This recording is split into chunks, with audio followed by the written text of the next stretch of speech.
नमो भगवते वासुदेवाय।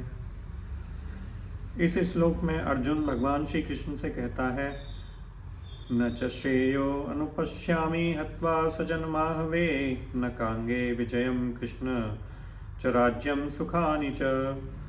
हे कृष्ण, इस युद्ध में अपने ही स्वजनों का वध करने से न तो मुझे कोई अच्छाई दिखती है और न मैं उससे किसी प्रकार की विजय, राज्य या सुख की इच्छा रखता हूँ।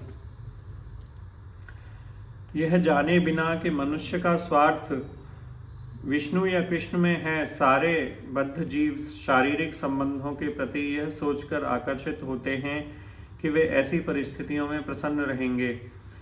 ऐसी देहात्म बुद्धि के कारण वे भौतिक सुख के कारणों को भी भूल जाते हैं। अर्जुन तो क्षत्रिय का नैतिक धर्म भी भूल गया था। कहा जाता है कि दो प्रकार के मनुष्य परम शक्तिशाली तथा जाज्वल्यमान सूर्यमंडल में प्रवेश करने के योग्य होते हैं।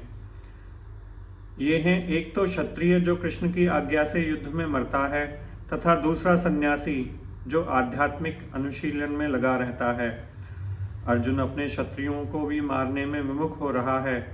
अपने संबंधियों की बात तो छोड़ दें, वह सोचता है कि स्वजनों को मारने से उसे जीवन में सुख नहीं मिल सकेगा, अतः वह लड़ने के लिए इच्छुक नहीं है। जिस प्रकार के भूख न लगने पर कोई भोजन बनाने को तैयार नहीं होता, उसने तो वन जाने का निश्चय कर लिया है, जहाँ वह एकांत में निराशापूर्ण जीवन काट सके।